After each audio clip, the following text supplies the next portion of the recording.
इन दो लोगों से कभी दुश्मनी नहीं करनी चाहिए। तो नमस्कार दोस्तों, आप सभी का एक बार फिर से स्वागत है हमारे YouTube चैनल पर। दोस्तों, भगवान गौतम बुद्ध कहते हैं, आपके जीवन की शांति ही आपको जिंदा रखती है।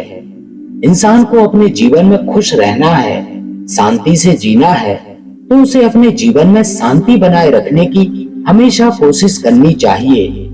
इस दुनिया में कई इंसान ऐसे होते हैं जिन्हें आपकी शांति परेशान कर देगी और वह आपके जीवन को अशांत बनाने की पूरी कोशिश करेंगे। दोस्तों, आज की इस वीडियो में हम एक बार फिर भगवान गौतम बुद्ध के विचारों के साथ ऐसे दो लोगों के बारे में जानने वाले हैं जिनसे आपको कभी दुश्मनी नहीं करनी चाहिए। दोस्तों, यह वीडियो काफी अलग होगा, इसलिए इन विचारों को जानने से पहले आप अपनी इंद्रियों को सक्रिय कर लें ताकि आप उनके बारे में अच्छे से जान पाएं। भगवान गौतम बुद्ध कहते हैं, क्रोध इंसान का सबसे बड़ा शत्रु है। अगर आप क्रोधित होते हैं तो सबसे पहले आप ही आपके दुश्मन बन जाते हैं। आपको कभी खुद से दुश्मनी नहीं करनी चाहिए। आपको यह दुनिया शीश महल की तरह देखनी चाहिए। अब आप सोच रहे होंगे कि शीश महल क्यों? तो सुनिए, एक नगर में एक शीश महल था। उस महल की हर एक दीवार पर सैकड़ों शीशे लगे हुए थे। एक दिन एक गुस्सैल इंसान उस शीश महल को देखने गया। जैसे ही वह महल के भीतर घुसा, वहां अचानक उसे सैकड़ों गुस्सैल इंसान दिखने लगे। सारे के सारे उसी गुस्सैल इंसान से नाराज और दुखी लग रहे थे। उनके चेहरे पर आ रहे क्रोध के तरह तरह के भावों को देखकर वह इंसान और ज्यादा क्रोधित हुआ और उन पर चिल्लाने लगा। ठीक उसी वक्त उसे वह सैकड़ों इंसान अपने ऊपर क्रोध से चिल्लाते हुए दिखने लगे। इतने सारे लोगों को खुद पर नाराज होता हुआ देखकर वह डरकर वहां से भाग गया। कुछ दूर जाकर उसने मन ही मन सोचा, इससे बुरी जगह कोई और नहीं हो सकती। कुछ दिनों बाद एक शांति दूत हाथ जोड़कर उस शीश महल में पहुंचा। स्वभाव से वह खुश मिजाज और जिंदा दिल था। महल में घुसते ही उसे वहां दूसरा नजारा देखने को मिला। उसे वहां सैकड़ों इंसान हाथ जोड़कर स्वागत करते हुए दिखे। उसका आत्मविश्वास बढ़ गया और उसने खुश होकर सामने देखा तो उसे सैकड़ों इंसान खुशी और आनंद मनाते हुए नजर आए। यह सब देखकर उसकी खुशी का ठिकाना नहीं रहा। जब वह महल से बाहर आया तो उसने महल को दुनिया का सर्वश्रेष्ठ स्थान और वहां के अनुभव को अपने जीवन का सबसे अच्छा अनुभव माना। हमारे अंदर और बाहर का संसार भी ऐसा ही शीश महल है, जिसमें व्यक्ति अपनी सोच, अपने विचारों के अनुरूप ही प्रतिक्रिया पाता है। इसलिए भगवान गौतम बुद्ध कहते हैं, जो लोग इस संसार को आनंद का लोक मानते हैं, वह यहाँ से हर प्रकार के सुख और आनंद के अनुभव लेकर जाते हैं। जो लोग इसे दुखों का कारागार समझते हैं, उनकी झोली में दुख और कटुता के सिवाय कुछ नहीं बचता।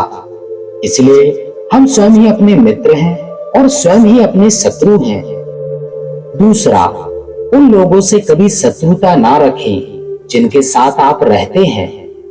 भगवान गौतम बुद्ध कहते हैं, मैं शब्द ऐसी भावना पैदा कर देता है जिससे मित्र भी शत्रु बन जाता है। इसलिए सभी को हम की धारणा से जीना चाहिए। आगे जो मैं आपको वाक्य सुना रहा हूं, उसे सुनने के बाद यह विचार आप अच्छे से समझ जाएंगे, क्योंकि असल जिंदगी में भी सबके साथ ऐसा जरूर होता है। किसी गांव में एक तालाब हुआ करता था। तालाब के किनारे एक हरा भरा पेड़ था जिस पर दो तोते रहते थे। उस पेड़ के भीतर तना खोखला था।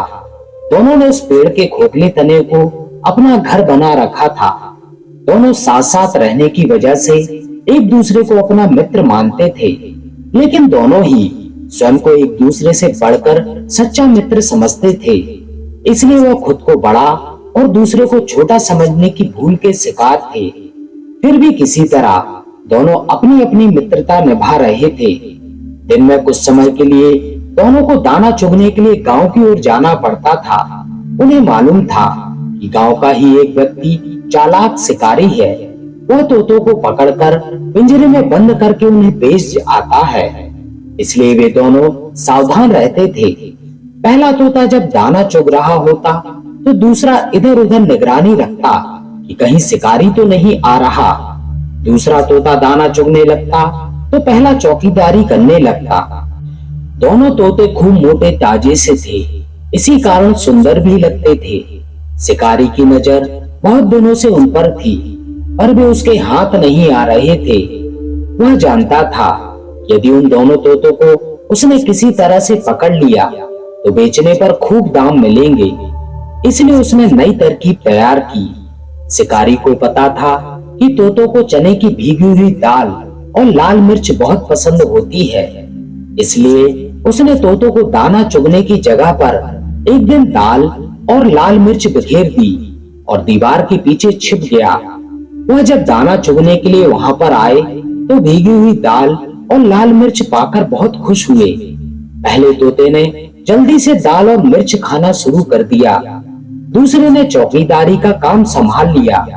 पहले तोते को दाल और मिर्च का आनंद उठाते देखकर दूसरे के मुंह में पानी भर आया।